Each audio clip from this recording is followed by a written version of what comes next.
Eu decidi fazer esse vídeo de uma forma bem rápida e objetiva, apenas para falar um pouco para vocês sobre o meu uso nesses 2 meses com a FX30, mas antes eu gostaria de falar um pouco do contexto do porquê eu escolhi a FX30. E já deixando um aviso para vocês aí, esse daqui não é um review completo dessa câmera, eu vou deixar um link para vocês verem esse review completo, que vale bastante a pena se você tem interesse em comprar essa câmera. Então assista esse review e compre essa câmera sabendo tudo que ela pode te oferecer, tanto de pontos positivos ou pontos negativos dependendo da sua aplicação. E para contextualizar a história do porquê eu cheguei na FX30, eu tinha uma Sony a6400, o qual eu fiquei com ela durante 3 anos e tirei o máximo que ela podia me oferecer. Mesmo com apenas 2 lentes, uma 16mm da Sigma e uma da Sony 35mm 1.8, eu consegui fazer muita coisa com essa câmera, produzir muitos vídeos em vários ambientes diferentes e vários estilos de vídeo diferentes. Durante esse tempo não tive do que reclamar da Sony a6400, essa câmera é simplesmente sensacional. Tudo depende de como você utiliza ela e como você otimiza essa câmera, né? E como você extrai os recursos máximos ali do que ela pode oferecer. Porém, chegou um momento que eu me senti limitado pelos 8 bits, né? Porque eu gosto muito de tratar cores, gosto muito desse processo e também com relação ao 4K apenas em 30 fps. Eu faço muitos vídeos de carro, de esportes e comecei a pensar num upgrade que eu poderia fazer que tivesse recursos principalmente como 10 bits e 4K 60 fps.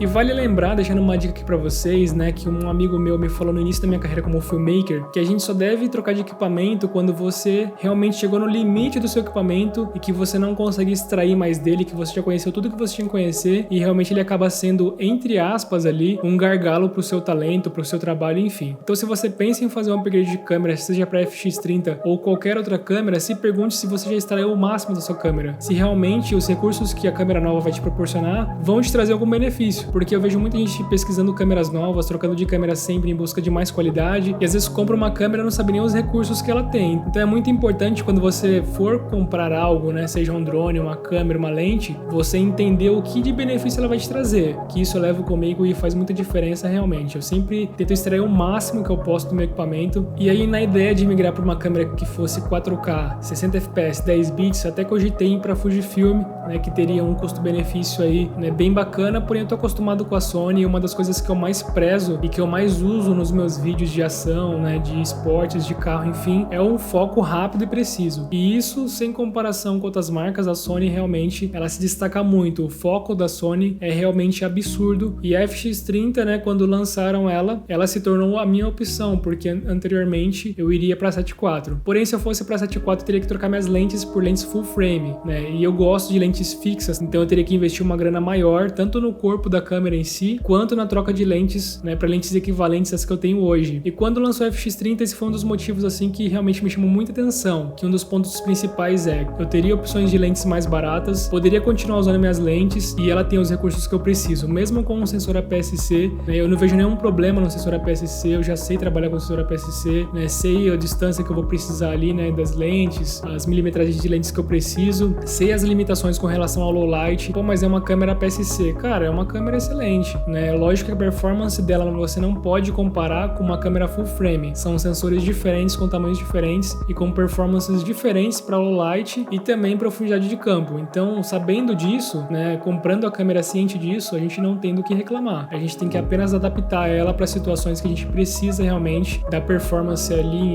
em baixa luz. Então, isso é uma questão de você se planejar para o trabalho que você vai fazer e ter ciência das limitações da câmera em si, né, que eu não vejo nem necessariamente como limitações, é realmente questões ali de montagem de setup para o que você vai fazer. Então, eu pesquisei bastante para comprar a FX30, vi muitos comparativos, né, fiz cálculos ali do kit que eu ia montar, se eu fosse para uma 7.4 ou se eu fosse para FX30, e realmente ela foi o melhor custo-benefício. Eu importei essa câmera do AliExpress e para mim valeu muito a pena. Eu estou usando minhas lentes que eu já tinha, né, e comprei mais uma recentemente, uma Sigma 1850 2.8, que com essa câmera aqui vira um combo muito bacana para usar em locais em que eu preciso de uma certa versatilidade, né, com relação à lente. Os principais destaques que eu vejo dessa câmera em si não é nem o 4K 120 fps. As pessoas ficam muito ligadas nisso, mas para mim esse é apenas um detalhe do que ela oferece mediante tantos recursos que ela tem. Por exemplo, uma coisa que me impressionou muito quando eu comecei a utilizar foi ter ali ativo, né, a estabilização no sensor. Na minha Sony A6400 eu não tinha esse recurso, né, e quando eu comecei a usar aqui na Sony FX30, realmente é uma diferença absurda, né, que faz você ter um sensor estabilizado estabilizado ali para movimentos mais suaves. Já adianto para vocês que isso não substitui um gimbal, né? Eu não vejo o sensor estabilizado, né? Por mais que você tenha a opção depois de você fazer uma estabilização na pós. Na minha opinião, isso não substitui um gimbal, né? São equipamentos aí necessários ainda, principalmente para determinados tipos de take que você precisa, fazer um camera car, fazer um take correndo realmente ali de repente num vídeo de esporte, mas é um recurso muito interessante para caso você precise ali fazer algo mais rápido num local um pouco menor, que você precise realmente de uma estabilização, mas não necessariamente de uma utilização de um gimbal. Mas esse recurso realmente me surpreendeu bastante, eu achei incrível. Outra coisa também que me surpreendeu bastante dessa câmera, né, mas já sabendo das especificações quando eu comprei, foi o Dynamic Range. Fazendo filmagens em locais diferentes, né, em diversos tipos de situações, tem um equilíbrio muito forte ali entre as luzes altas e as luzes baixas, né, e isso em vários perfis de cor, não necessariamente somente no S-Log3, né, então eu fiz testes com ela no S-Cinetone, no HLG,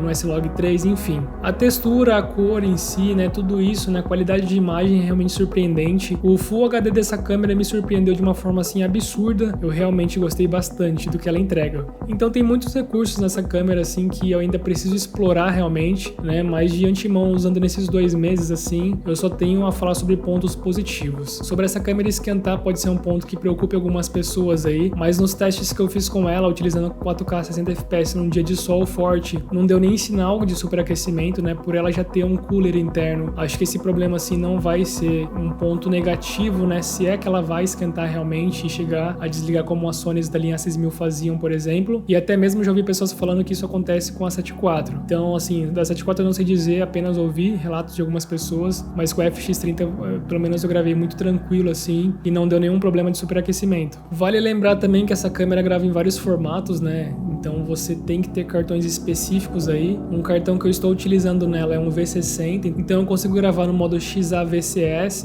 em 4K até 120 fps, mas em outros modos aí, que eu vou colocar aqui o nome na tela, eu preciso de um cartão CF Express ou um V90, que são cartões aí bem caros realmente. Então já tenha em mente que se você vai comprar uma câmera dessa, ou seja, uma 7 IV, você precisa também investir em cartões de memória que são compatíveis com as resoluções que você quer gravar nessas câmeras. E um último ponto para comentar, né? A galera às vezes pergunta se ela é boa para foto. Eu não testei com foto, por quê? Eu sendo bem sincero com vocês, com essa câmera aqui eu tirei 3 fotos com ela, então eu não tenho nem como avaliar realmente com o olhar de fotógrafo se ela é boa ou não, porque o meu foco é vídeo.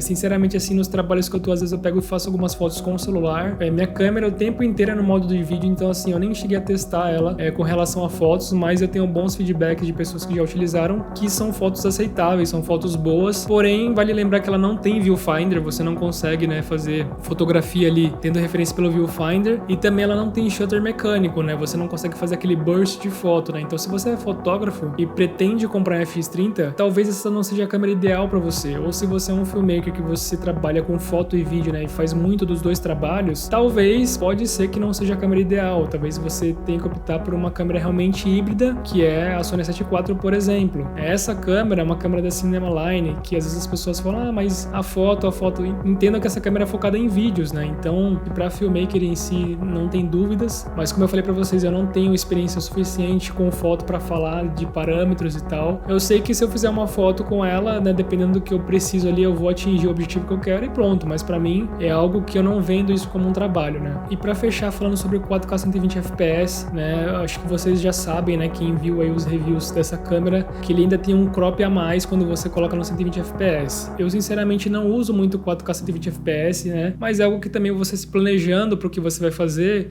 isso não se torna um problema. Então não é uma questão de ser um ponto negativo, é como que você vai se planejar para utilizar essas configurações aí quando você precisar. Então assim, de forma geral, eu tô muito satisfeito com essa câmera. Para mim hoje ela é a câmera perfeita para o que eu faço. A questão dos 10 bits realmente faz muita diferença no color grade. Eu consigo hoje atingir looks que eu não conseguia com 8 bits. Alcance dinâmico também assim ajuda bastante, né, a manter uma imagem ali preservando o máximo que eu quero. A questão do foco também simplesmente absurda. Eu fiz uns takes em Interlagos lá, os carros passando em alta velocidade trava o foco ali e vai realmente ficar focado em si no objeto. E realmente assim eu não tenho muitos pontos negativos para falar, além do que eu comentei sobre a questão de performance em low light, que não vejo que é um ponto negativo, apenas são questões aí de você se planejar para os tipos de trabalho que você vai fazer. Então é isso, espero que tenha clareado um pouco a ideia de vocês aí, né, como no começo eu já avisei que não era o review completo, mas fica a minha opinião para a galera que me acompanha e que gosta do meu trabalho e queria saber um pouco sobre a minha opinião sobre a FX30. Então é isso, tamo junto.